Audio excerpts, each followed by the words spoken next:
This is not advice. I'm not your advisor.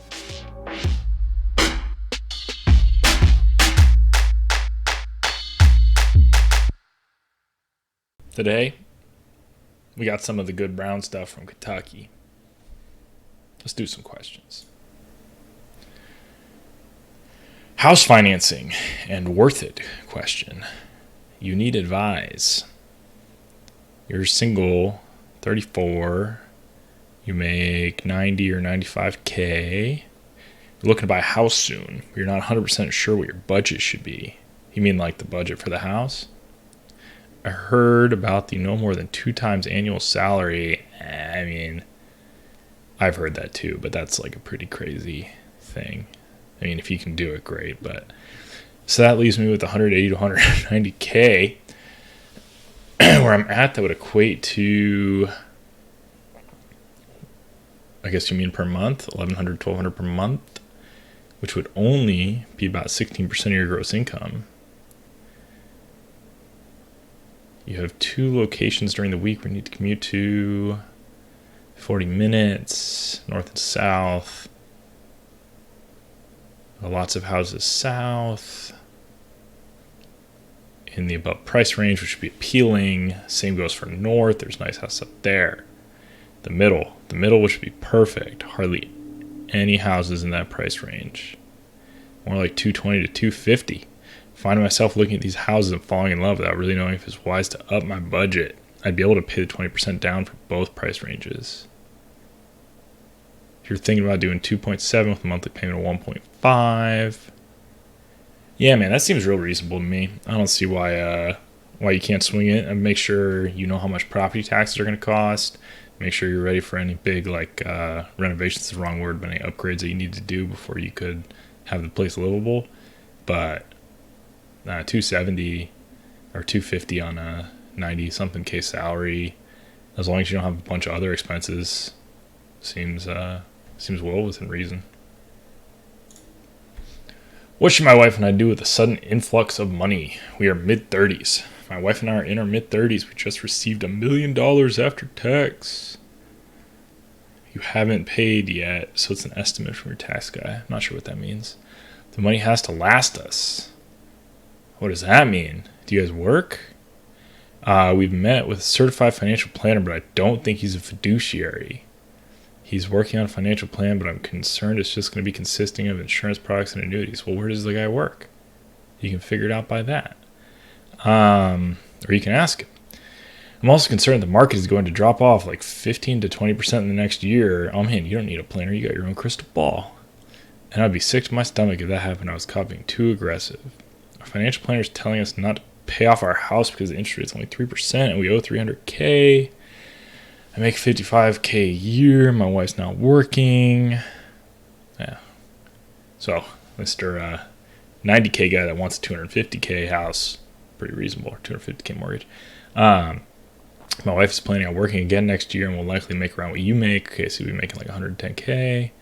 How do I find a good financial advisor that isn't just a salesperson? Well, I'm a little biased, but I would say look for a financial advisor who works for a registered investment advisory firm, not a brokerage firm.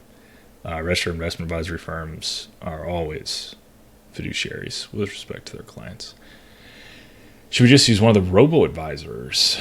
For the portfolio management, you'd probably be fine with a robo-advisor. This subform is probably going to tell you to just like do some research and learn how to handle it yourself, but the robo-advisors are mostly fine.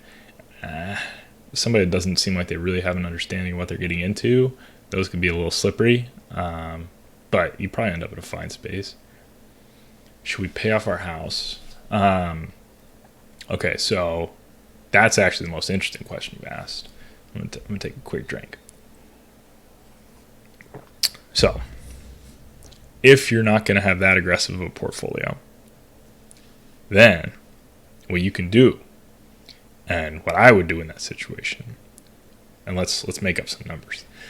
Let's say you decide you want to take your $1 million and have a classic 60% stock, 40% bond portfolio. I'm not suggesting it. I'm just throwing out some ideas. That means you're going to have 600K in stocks and 400K in bonds. What you might do instead would be have 600K in stocks, take 300K, pay off that mortgage, because you're probably not going to get bonds that are yielding as much as you're paying on the mortgage. Is the interest rate really only 3%? It's a good rate. It's a little tempting, but you're probably still only getting like 2.5% on the bonds. Then you get a portfolio that's got 100K somewhere safe, maybe money market funds, maybe bonds, whatever. 600K stays invested in the stock market, and you paid off the mortgage. That's something I would consider. If you said you want to have the portfolio stay aggressive, which it doesn't sound like you want to do, then probably keeping 3% mortgage makes sense.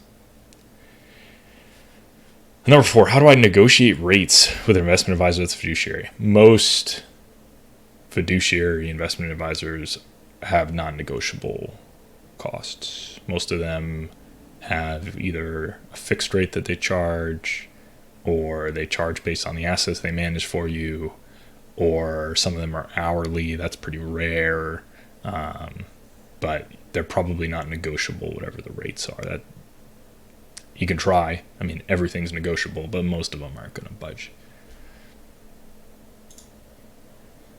Is it smart to invest in the same TDIF? Is it a target date investment fund? Index fund? Target date index fund, that's what you're saying. In your 401k and your Roth IRA, doesn't seem not smart. You're 30. I'm looking to invest in VFFV. All right, let's look what that is. All right, this is a 2055 retirement fund. Expense ratio is 15 basis points. Right now, it's going to be very aggressive. We can take a look. 90% stocks. Yeah, I mean, if it's appropriate in one place, it's probably appropriate in the other. Is it just... No, Siri, not you. Is it just U.S. stocks? That's the question.